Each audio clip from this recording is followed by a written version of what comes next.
ঢাকা দক্ষিণ সিটি কর্পোরেশনের মেয়র হিসেবে বিএনপি নেতা ইশরাক হোসেনকে শপথ গ্রহণ করানোর দাবিতে আন্দোলন করছেন সমর্থকরা। কাকরাইল থেকে সেখানকার চিত্র জানতে আমরা সরাসরি যুক্ত হব আমাদের সহকর্মী আমিনুল ইসলামের কাছে।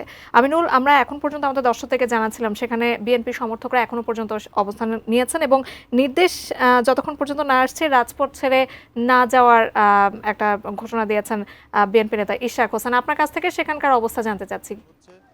তার 6 দিন তারা সেই নগর ভবনের সামনে অবস্থান নিয়ে সেখানে তারা আন্দোলন করেন।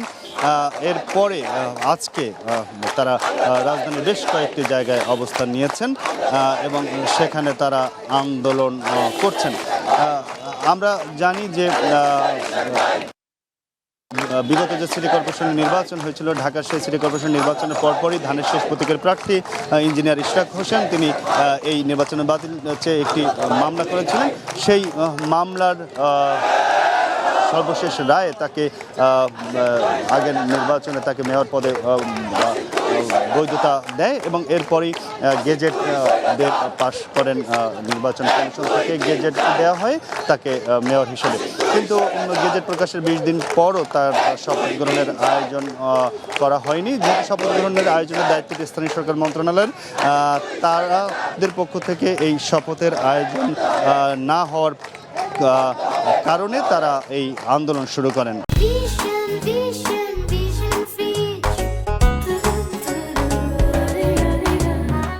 তবে স্থানীয় সরকার মন্ত্রণালয় থেকে ব্যাখ্যা দিয়ে বলা হয় এই সংশোধিত রায়ের ব্যাপারে একটি হাইকোর্টে রিট পিটিশন করেছিলেন একজন ব্যক্তি।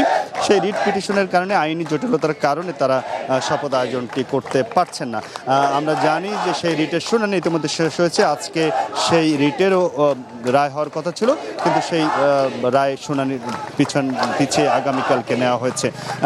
সেই কারণে আগে থেকেই কিন্তু এই ইশরাক হোসেনের সমর্থকরা তারা গতকালকে নগর ভবনের সামনে যে ব্লকেট কর্মসূচি পালন করেছিল সেখান থেকে তারা ঘোষণা করেছিলেন যদি আজকের মধ্যেই তাকে মেয়রের দায়িত্ব বুঝিয়ে দেওয়া না হয় তাহলে তারা রাজধানীর বিভিন্ন জায়গাতে তারা অবস্থান নেবেন, বিশেষ করে এই কাকরাইল যমুনা অভিমুখে এবং মৎস্য ভবনের সেই মোড়ে সেই জায়গাগুলোতে তারা অবস্থান নেবেন। সেই ঘোষণা যে তারা নিয়েছেন এবং সেই আন্দোলন কর্মসূচি এখনও তারা চালিয়ে যাচ্ছেন।